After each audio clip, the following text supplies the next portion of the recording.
Si usted hace un jugo, por ejemplo, en su casa de mora, aquí por ejemplo blackberry o mora, uno no va a usar una mora para hacer un jugo. Por lo general uno usaría 10 o 20 moras para que el jugo quedara medianamente espeso y con un sabor, pues digamos, agradable a la boca. Generalmente si una mora tiene fructosa, pues 20 moras tienen 20 veces la fructosa. Y el problema es que ha cambiado de estado. Ya no está sólido, sino está líquido. El problema es que el estómago ya no le va a hacer ningún trabajo a ese proceso. Ya va a seguir derecho al intestino y, como les reitero, el intestino tiene una capacidad saturada. Esa capacidad saturada es que si ya la fructosa tiene tanta concentración, el cuerpo no la puede dejar pasar porque ya se saturó el transportador. Entonces la fructosa tiene que seguir derecho y al seguir derecho sigue al colon, donde ya el proceso es totalmente diferente. Soy el Dr. Benjamín Ramírez, especialista en enfermedades crónicas con un doctorado en bioquímica y nutrición humana. Mi misión con este contenido es ayudarte a entender cómo funciona tu organismo para gozar de bienestar con tu familia. La ventaja de estudiar estas células intestinales es que hemos podido ver que estas células tienen unas, digamos, necesidades para algunos nutrientes. Por ejemplo, hay células que están especializadas para una molécula, por ejemplo, la fructosa.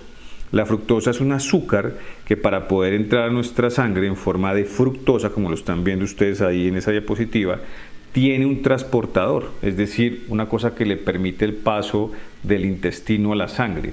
Si ese transportador de membrana no está expuesto, es decir, no está visible, sino que los pelitos están caídos sobre él, no hay cómo procesar la fructosa. Entonces la fructosa, al no poderse procesar, sigue derecho. ¿Sigue derecho a dónde? Al colon. Y en el colon es una de las principales sustancias que van a generar fermentación. ¿Qué sucede cuando una persona, digamos, consume exceso de fructosa? ¿Y por qué quiero concentrarme en la fructosa particularmente? Porque una de las cosas que se ha podido determinar hace unos 20, 30 años, y es precisamente por el volumen tan grande de pacientes en consulta gastrodigestiva, es esto que se llama FODMAPs. FODMAPs es un tratamiento que se recomienda a nivel internacional con un grado de evidencia alto, es decir, de evidencia médica, que funciona para las diferentes enfermedades gastrodigestivas. Y una de las principales letras de este acrónimo es la F, que quiere decir alimentos fermentables que están distribuidos principalmente por exceso de fructosa. Eso es básicamente lo que significa FODMAPs en su primera letra. FODMAPs, digamos, una de las cosas que le enseña a las personas es que lamentablemente nuestro planeta, digamos que una de las azúcares que más se consume en todos los alimentos es la fructosa, y muchas veces nosotros nos damos cuenta.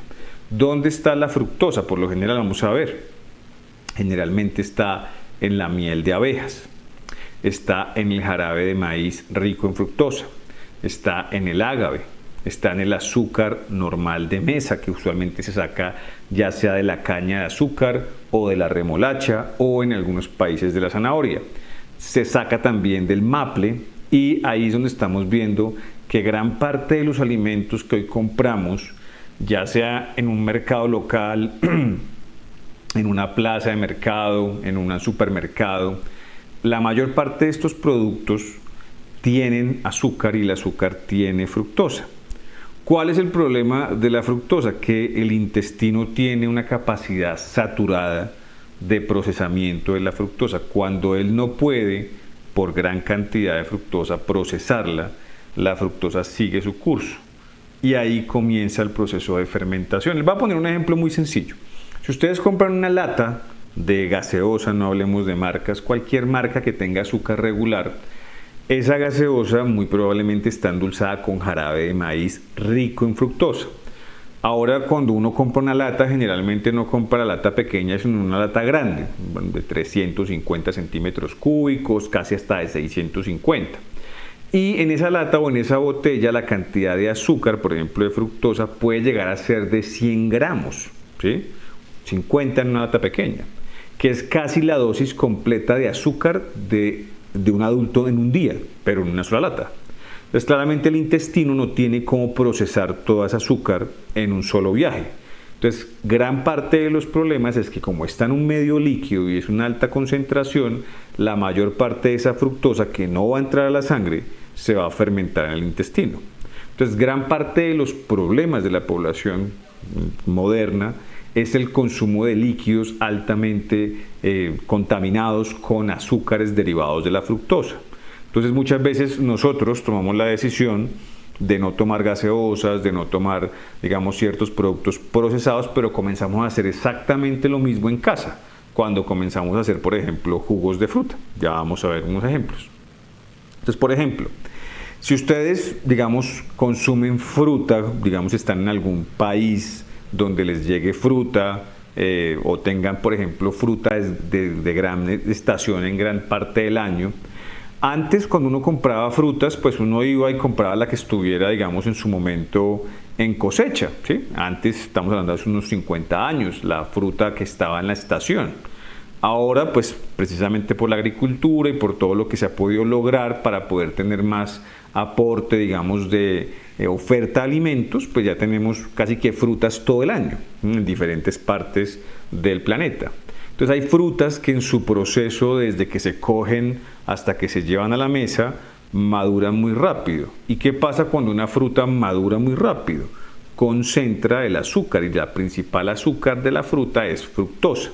Entonces aquí vemos, por ejemplo, unas frutas que ustedes están viendo ahí en la pantalla que tienen altas cantidades de fructosa. Por ejemplo, las manzanas, los jugos, por ejemplo, hechos con manzanas, todo lo que son, por ejemplo, frutas deshidratadas que se consumen comúnmente, los higos, los dátiles, la papaya, digamos lo que es el melón, las ciruelas, las lechosas que llaman en otros países. Estas frutas que ustedes están viendo acá, el problema que tienen es que al madurarse y al comerse tan maduras concentran mucha fructosa. Entonces ahí hay un problema también, es que muchas veces no usamos la fruta en estado sólido, sino que la usamos en estado líquido. Entonces, ¿qué pasa? Por ejemplo, ahora para el tratamiento de algunas condiciones de salud, sobre todo gastrodigestivas, las personas están optando por hacer jugos verdes, y a esos jugos verdes, por su sabor, generalmente les agregan fruta. Entonces es muy normal que usted esté viendo ahora esta foto que estamos viendo en la pantalla y sea un jugo verde donde le pongan una manzana verde, donde le pongan un pedazo de piña, donde le pongan, por ejemplo, algo de arándanos para dar sabor.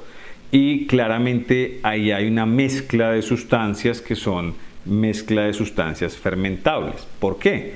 Porque las frutas tienen fructosa que se fermenta y los vegetales tienen unas sustancias que se llaman oligosacáridos y polisacáridos que también se fermentan. Entonces, cuando estamos haciendo un jugo verde, lo que estamos haciendo realmente en esas mezclas es una cantidad de sustancias fermentativas que lo que van a hacer es distensionar más nuestro colon. Entonces, por eso muchas veces no es tan buena idea tomar un jugo verde o tomar un batido de frutas para el tratamiento de una condición gastrodigestiva, porque lo que vamos a hacer es el efecto contrario. Entonces, ¿qué sucede? Muchas veces también la persona que está consumiendo un jugo manifiesta pues que no solamente no mejora, sino que empeora los síntomas y aumenta inclusive su peso corporal, se aumenta, por ejemplo, los marcadores de riesgo como su colesterol, sus triglicéridos, inclusive se aumenta mucho el ácido úrico. ¿Por qué?